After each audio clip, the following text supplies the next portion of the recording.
嗱，如果你問我啦，喺眾多嘅日本 Acoustic Rewind 嘅調音產品裏邊咧，揀一隻即係我最直接易用嘅，同埋一放上去器材咧就即刻嚟料嘅產品咧，嗱，我一定就會揀今日呢一隻啦。今日嘅主角 RIQ 5010嘅天然水晶漸片，咁啊先簡單講一講啦。咁呢一隻嘢用啲乜嘢物料做啦？咁其實呢一隻 RIQ 5010咧，其實就係採用咗咧純天然嘅茶色水晶，再經過喺日本嘅群馬縣工場裏邊啦，經過精密嘅切割同埋拋光嘅步驟咧加工而成嘅。好啊，咁其實純天然嘅水晶嘅形成啦，咁其實就係要經過地球嘅液化嘅岩漿啦，咁啊經過好長時間嘅凝固，再加上地殼嘅壓力啊、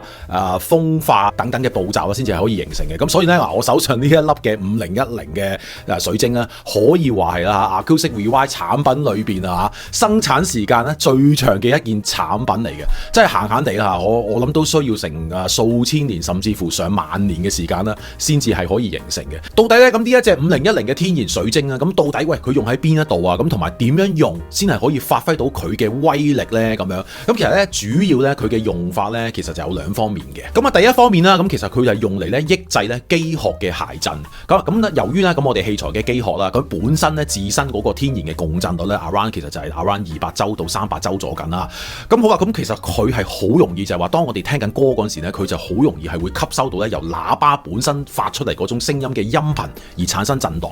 咁啊，由於天然嘅水晶咧，佢本身嘅共振率咧係可以去到6萬周咁高，佢本身嚟講係唔會受到咧喇叭嗰種嘅音頻影響嘅。好啊，咁其實 Acoustic Rewind 廠方咧，其實就係利用咗佢呢一個嘅天然特性啦，令到佢成為一件咧最佳嘅吸收震盪嘅一件配件嘅。其中咧嗱，佢一個最簡單而直接有效嘅方法咧，直接就係可以將呢一粒嘅水晶咧，直接放喺機殼嘅上邊，佢已經係立即可以咧發揮到作用噶啦。你所聽到嗰種效果之快啊，即係同我哋玩線咧就好唔同嘅。咁啊玩線咧有陣時我哋買條新線翻嚟嘅，咁啊吉喺部機都要煲佢100幾個鐘噶嘛。咁而呢一粒水晶係唔同嘅，呢一粒水晶咧擺上機殼咧，你所聽到嗰個反應咧，你係即刻可以感受得到嘅。當你咧擺咗呢一粒水晶咧喺機殼上面嘅話啦，咁我自己嘅聽感係咧，你會立即咧好明顯係會聽到咧成個音場咧其實就係大咗成個碼嘅。咁啊聲音會更加係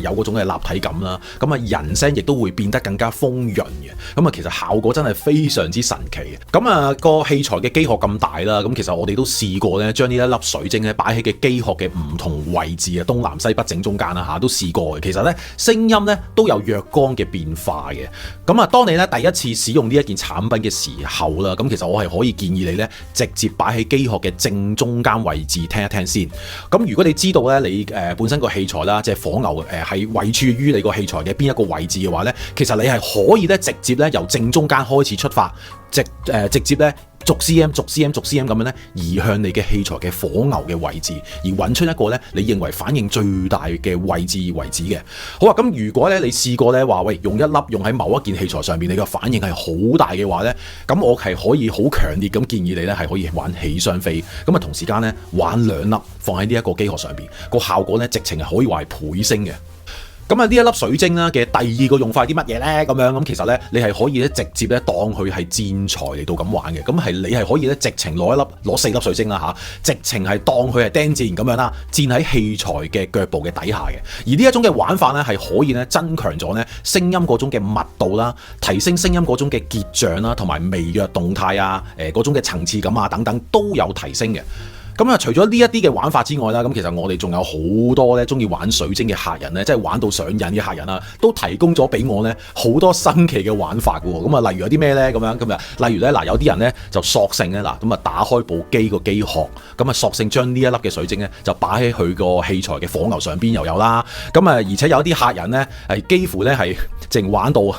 咧就係打開咗佢自己嗰個電箱嘅獨立專線，就放咗呢一粒水晶咧喺佢個 MCB fuse附近都有喎嚇。咁啊，如果咧嗱你係用緊咧蓮藕嘅客人咧，更加係可以咧試下咧將呢一粒水晶咧墊喺嗰支蓮藕嘅下低。嗱，成支蓮藕嘅威力咧真係可以倍增嘅，我自己都試過嘅。咁啊，總之咧呢一粒水晶嘅玩法咧真係非常之多啊。咁啊一盒咧有4粒啦，咁啊絕對其實就唔夠你玩添嘅。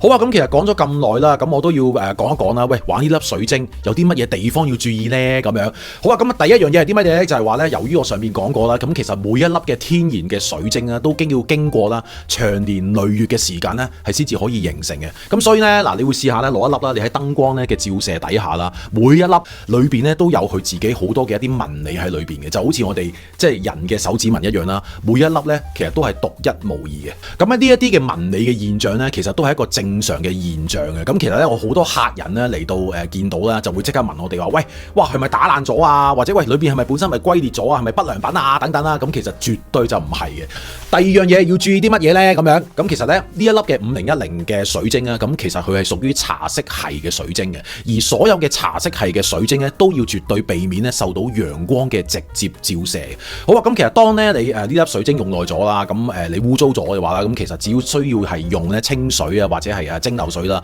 咁啊利用咧乾淨嘅毛巾咧，就將佢咧表面做一個清潔啦，咁就可以噶啦。而清潔嗰陣時咧，其實就盡量咧要避免使用啦洗潔精啊，或者係一啲鹼性或者帶有酒精類嘅清潔劑等等啦嘅一啲嘅化學物料咧，就要盡量避免嘅。而呢啲咧其實都係會影響到咧呢一粒水晶嘅表現嘅。而另一樣嘢要注意係啲乜嘢咧？咁其實本身咧天然水晶咧，佢本身嚟講係非常之堅硬，但係咧佢又好似咧玻璃咁樣咧係容易碎裂嘅。咁所以咧當搬運器材嘅時候啊，咁即係其實就要盡量避免咧呢一粒水晶咧觸碰到一啲硬質嘅物料啊，同埋亦都係要小心咧唔好咧令到水晶咧跌咗落去一啲堅硬嘅磚地上邊啦。嗱，呢啲咧都係好容易會導致咧水晶嘅碎裂咁樣嘅。咁有關於呢一粒嘅天然水晶啊，咁其實仲有好多好得意嘅嘢咧係可以講嘅。嗱，如果你有興趣知嘅話咧，咁你可以隨時咧 WhatsApp 我哋。咁或者咧，如果你真係想親身感受一下咧呢一粒天然水晶嘅威力咧，歡迎隨時 WhatsApp 我哋咧預約試聽嘅。好啊，其實今日嘅分享去到呢度啦，咁記得 like 啦、share 啦，同埋介紹多啲朋友 subscribe 我哋嘅 channel 啦。咁我哋下次再見，拜拜。